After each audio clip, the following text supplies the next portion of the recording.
बच्चों, दोस्त होना हर किसी की लाइफ में बहुत ही ज़रूरी हो गया है, क्योंकि कुछ बातें हम दोस्तों से ही शेयर कर पाते हैं। अब दोस्त वो चुनने चाहिए जो हमारे लिए लाभदायक हो, यानी कि फायदेमंद हो, यानी कि वो दोस्त नहीं जो हमें गलत रास्ते पर ले जाए। तो बच्चों, आज का हमारा पाठ 14 जिसका नाम है मित्र का चुनाव, जिसके बारे में मैं आपको समझाऊंगी। ओके क्लास 6, तो स्टार्ट करते हैं हम अपना चैप्टर, जिसमें एक पिता अपने पुत्र को पत्र लिखकर बताना चाहता है। मेरे प्रिय पुत्र, एक कहावत है, तुम मुझे अपने दोस्तों के नाम बताओ, मैं बताऊंगा कि तुम कैसे व्यक्ति हो। दुनिया में हर जगह बुरे को दोस्त बनाने वाले भी बुरा ही समझा जाता है। यह भी समझा जाता है कि जिसका दोस्त दुष्ट या धोखेबाज है वह भी कोई गलत काम करता होगा और दूसरों से छिपाता होगा। जाहिर है ऐसे लोगों को दोस्त बनाना खतरनाक है। मैं चाहता हूँ कि तुम ऐसे लोगों से बचो, पर उन्हें इसका पता नहीं लगना चाहिए, क्योंकि पता लगने पर वे नाराज़ होकर तुम्हें हानि पहुंचाएंगे। उनसे ना झगड़ा करो ना दोस्ती, यथास्थ होकर ना प्रशंसा करो ना बुराई। सही तरीका तो वही है जो संतों ने सुझाया है। पाप से घृणा करो, पापी से नहीं। सभी से अपने को बचाव रखो। और वह ऐसे भी हैं कि उन्हें ना लगे कि तुम उनसे बच रहे हो, नहीं तो वे तुम्हें असामाजिक घोषित कर दिए जाओगे। पर खतरा बहुत अधिक सामाजिक हो जाने में भी है। लेकिन जीवन में तुम्हें ऐसे लोग भी मिलेंगे जो बड़ी बड़ी बातों पर भी चुप्पी साधे लेते हैं। दूसरे वे हैं जो मामूली बातों पर बतंगड़ बनाकर हल्ला मचाते हैं। इन दोनों प्रकार के लोगों से बचो, वे पाखंडी हैं। बात को आगे बढ़ाने से पहले यह समझ लो कि तुम्हारी आयु से अधिकतर बच्चे यही समझते हैं कि स्पष्टवादी होना अच्छा है। किसी को अपना मित्र बनाने से पहले उसे उसके लिए समझने परखने से पहले यदि तुम उसे स्पष्टवादी हो गए कि उसकी कमियों की आलोचना करने लगे, तो समझो दुनिया में कोई भी तुम्हारा मित्र ना बन पाएगा। साफ घोषित ठीक है, पर बहुत सावधानी चाहिए। सच्ची दोस्ती की दुहाई देने वाले तुम्हें ना जाने कितने मित्र मिलेंगे जो वास्तव में धूर्त और चालाक होंगे। उन्हें पहचानना कठिन है, पर ऐसे भी नहीं कि तुम भाप नहीं सकते। ये गुण हर व्यक्ति में होता है, तुम्हारे अंदर भी है। अचानक जोश में आ जाने या भाव विभोर हो जाने से ऐसे लोगों की सही गलत समझने की क्षमता नष्ट हो जाती है। सच्ची दोस्ती हृदय से उपजती है और हृदय ही उसे अनुभव भी कराता है। इसीलिए जब कोई यह कहे कि वह तुम्हारा सच्चा दोस्त है, तो अचानक विश्वास ना करो। निर्णय का अधिकार अपने हृदय को दो, पर हृदय को बहाने भी ना दो। उसे अपने विवेक की जकड़ में रखो। मित्र द्वारा ठगे जाने के किस्से अनगिनत हैं। कोई कहे कि मैं तुम्हारा दोस्त हूँ और तुम उस पर तुरंत विश्वास कर लो, तो धोखा खाओगे। ऐसी दोस्ती जताने वाले बहुत मिलते हैं। ऐसे लोगों से नरमी से किंतु अविश्वास के साथ पेश आओ। उन्हें ना अपने भरोसे में लाओ, ना उनसे कोई अपनी गोपनीय बात कहो। गोपनीय मतलब कोई रहस्य वाली बात जो आपको नहीं कहनी चाहिए। एक लड़का होगा 12-13 साल का। स्कूल में उसे कोई दूसरा लड़का मिला। एक दूसरे को देखा, मन ही मन कुछ बातें हुई, दोनों में दोस्ती हो गई। यह उदाहरण एक ऐसी दोस्ती का है जो भावुकता पर आधारित है।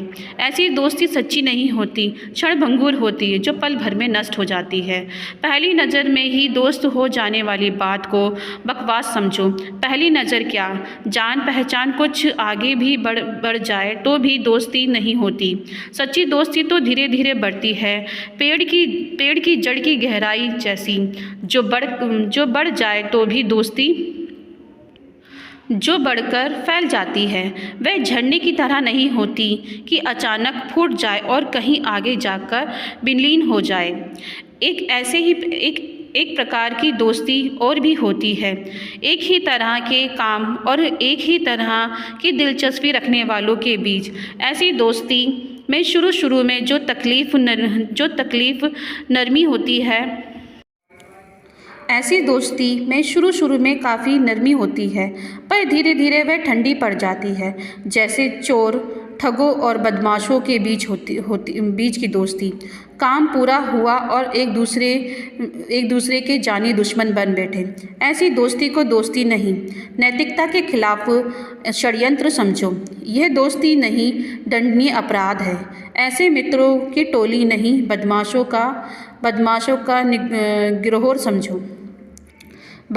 का गिरोह समझो।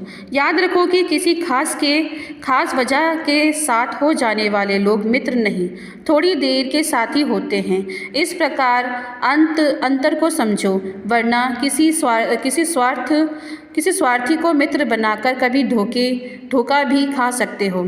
सच्चा दोस्त वही जो इन सभी सीमाओं के ऊपर हो और तुम्हारे साथ काफ़ी समय रहकर अपनी पूरी परीक्षा दे चुका हो। सच है कि दोस्ती अपने बराबर वालों से करनी चाहिए। बस इसे आधा सच मानो। बाकी आधा सच यह है कि दोस्ती अपने से बड़ों से ही करनी चाहिए। बड़ों का मतलब उनसे नहीं जो जन्म से बड़े हों, बल्कि उनसे जो कार्य से बड़े हुए हैं। उनसे मिलोगे, दोस्ती करोगे तो उनकी ऊंचाइयों को छूने का प्रयास करोगे। जैसे तुम्हारे मित्र होंगे वैसी ही तुम बनोगे। बड़ों को पहचानना ठीक नहीं, वे दूसरे भी बड़े नज़र आते हैं। सारा समाज उन्हें जानता और मानता है। अच्छे लोगों की जांच किसी परख नली से नहीं होती। सामान्य समझदारी हो तो मालूम हो जाता है कि वे कौन हैं। मोटे तौर पर तो देखो तो उनका जन्म किसी परिवार में हुआ है, उनके साथी कैसे हैं, उनकी आदत कैसी है, उनका चरित्र कैसा है और समाज में उनका स्थान है। यह भी देखो कि उनके परिवार में भी किसी को कोई बड़ा पद, उपाधि या सम्मान मिला या नहीं, किसी ने कला, विज्ञान, साहित्य या संगीत के क्षेत्र में नाम कमाया है या नहीं। ऐसे लोग मिले तो उनकी संगति कर सकते हो।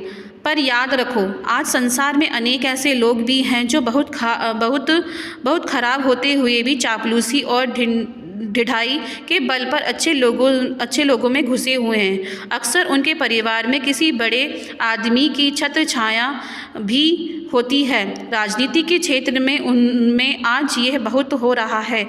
इनसे घबराने की बात नहीं। भ्रष्ट और निकम्मे लोगों की कलाई घूमती कितनी देर नहीं लगती। अच्छे लोगों के व्यवहार और बातचीत में एक ऐसी शैली अपना तौर तरीका होता है जिनका अनुसरण कर वैसे ही बनोगे तो अपने को भी संवारोगे और उन लोगों के बीच में एक सजावट पैदा करोगे जिनके साथ तुम उठते बैठते हो। अच्छी संगति का मापदंड एक अच्छे समाज से बनता है। अच्छों के साथ रहोगे तो अपने आप अच्छे बनोगे। हर व्यक्ति में अपना साथी की नकल करने और उस जैसा बनने की प्रवृत्ति होती है। इसीलिए यह भी जानना ज़रूरी है कि चरित्र के बिना पहलुओं की नकल की जाए। मान लो कि तुम्हारा कोई गहरा दोस्त हो जो शराबी, जुआरी आदि हो, पर सामाजिक दृष्टि से बड़ा अच्छा व्यक्ति भी हो, ईमानदारी से अपना काम करता हो, किसी को कोई हानि ना पहुंचाता हो और सभी के साथ सभ्य से पेश आता हो, तो क्या तुम उसका साथ इसीलिए छोड़ दोगे कि वह शराब पीता है या जुआ खेलता है? नहीं, साथ मत छोड़ो, पर उसके अवगुणों की नकल ना करो। कोई कवि या शायर बहुत बड़ा शराबी भी हो सकता है, उनमें कुछ और दुर्गुण भी हो सकते हैं, अक्सर होते भी हैं, पर हम उन्हें सिर्फ क्षमा करते हैं, भूलते नहीं। अच्छाई की नकल करो, उसमें जो बुराई है उसकी नहीं। याद रखो, बुराई सब में होती है, तुम में भी होगी, पर अपनी बुराई को दूसरे पर ना लादो, ना दूसरों की लेकर अपनी बुराइयों की संख्या बढ़ाओ। आज यही समाप्त करता हूँ। स्नेह, तुम्हारा पिता। तो बच्चों, आपको इस चैप्टर में समझ में आ गया होगा कि सच्ची मित्रता का अर्थ हमारे लिए क्यों जरूरी है। मित्रता बराबर वाले